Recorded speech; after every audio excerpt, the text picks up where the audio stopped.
happen just because it's too cool to tour. And we have such a camaraderie with the Metallica guys, so it's sort of like this little mini army that's just going against all standards and all the rules or history.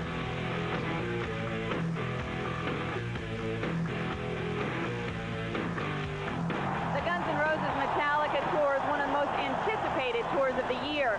Rarely do two bands this hugely successful tour together. By the end of their 25-show U.S. tour, Guns N' Roses and Metallica will have played to over 800,000 people.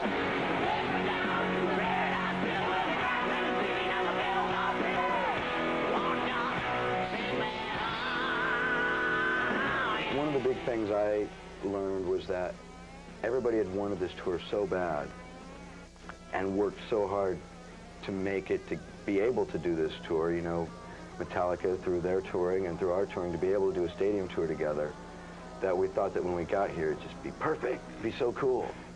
Well, it kind of turned out to be that, wait a minute, this is so cool that why shouldn't this be the hardest thing we've ever done?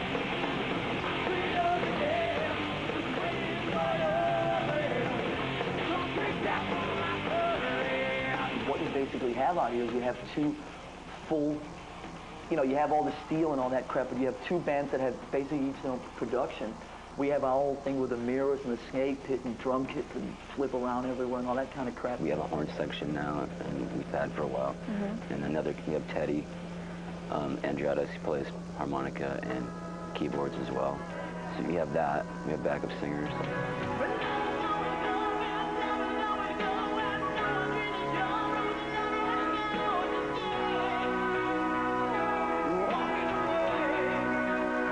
We wanted to do this right and give the kids, you know, I mean, we could have saved hundreds of thousands of dollars a week if we had had the same stage setup, both of us, the same lighting rig, the same everything. We didn't feel it would be right for Metallica to come and do like a normal an opening act amount of playing time on stage. That would really be unfair to their show and would, like, you know, kind of make them look smaller, and we didn't want to do that. We wanted them to look as big as they are.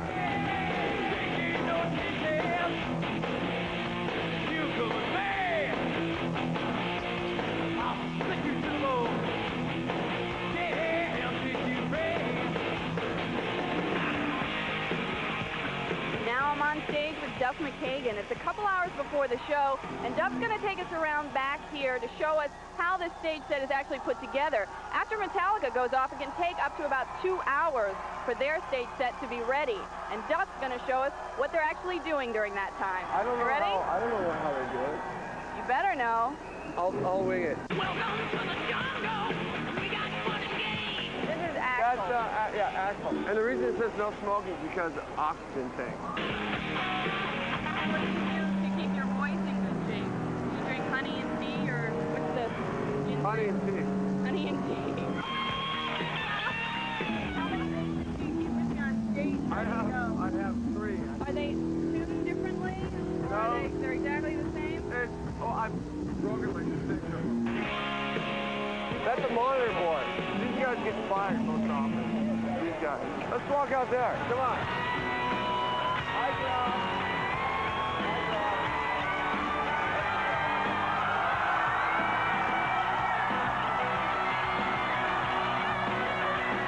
I've never done this before.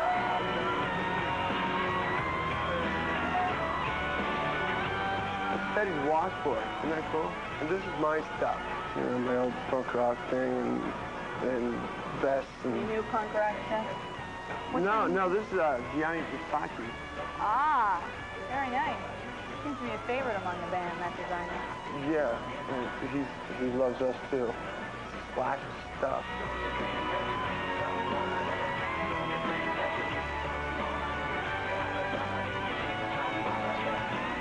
Wow, those are really nice. I haven't seen these ones yet.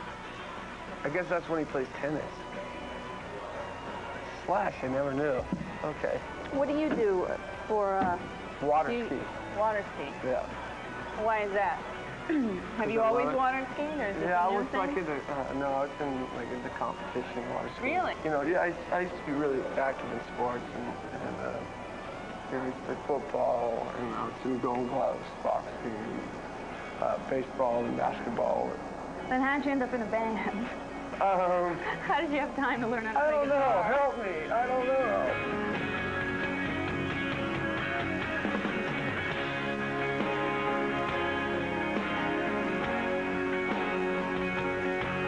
There's a lot of people we get to play in front of that probably wouldn't come see us on our own, so it worked good for us. Do you think that a typical Guns fan is someone that also likes Metallica? Probably now, hopefully.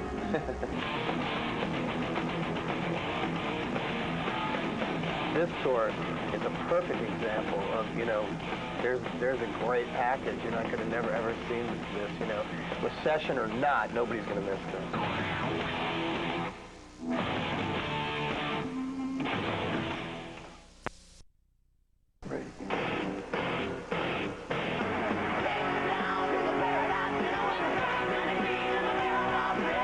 When you play these stadiums and stuff like that, every show has kind of a different personality. And, you know, when we played in Pittsburgh, for instance, the whole time we were on stage, it was just pissing down. And Raining? yeah, it's raining. And, you know, for like 2.5 hours, you're just out there in these, like, storms and stuff. And it really created, like, a great vibe. New York shows went really good. Why? It just happened, I guess. And when we're on later in the night, you know, when it's all dark, you get to utilize your lights more, and I think we look better in the dark.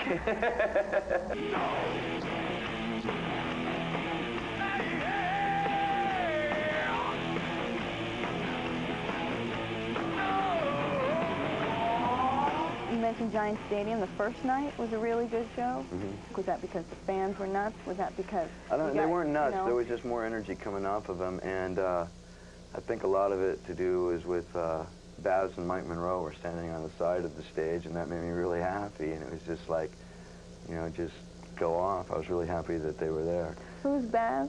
Sebastian. Sebastian. Yeah. Okay. And Mike Monroe, and that just made me like just work harder. I really liked that. And the second night in Giant Stadium was, you know, I got hit with a couple things, a couple different times. Once when I was like thanking the crowd, and then I got hit later, and it was just kind of like, no, I'm not going to allow this.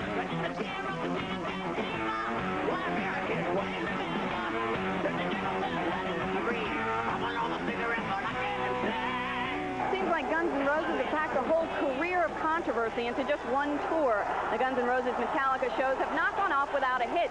There have been riots, legal hassles, and technical problems. You haven't noticed I ain't playing a guitar tonight. For obvious reasons. Montreal was just really creepy. Nothing against the people in Montreal. We had a great time hanging out there. I think it was the building itself. It was like the first show back after like 4 days, so Axl had some problems with his throat and so on. So we're back again, Montreal. Everybody was very excited to be back and playing, and for the first hour and 10 minutes or whatever we played, I mean, it was great. It was really good for us. It was looking to be one of the best ones.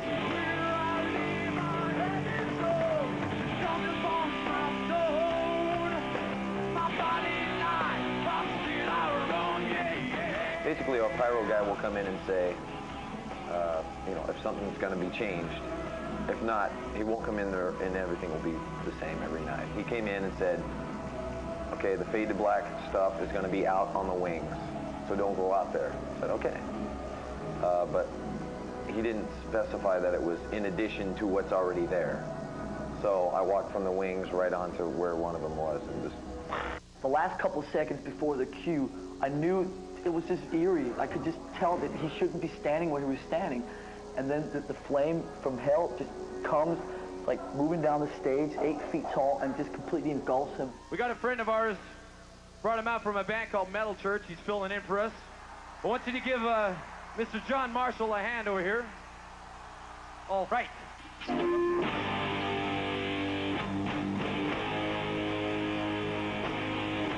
So how are you? What is the prognosis with your arm? Let's get that over with. I mean, it's burned. Well, it was minor second degree, most of this arm, and a little on the back of this one. But the back of the hand is where it was the worst. And right here is, okay, that's where my wristband was. So I'm all right here. It had a longer wristband.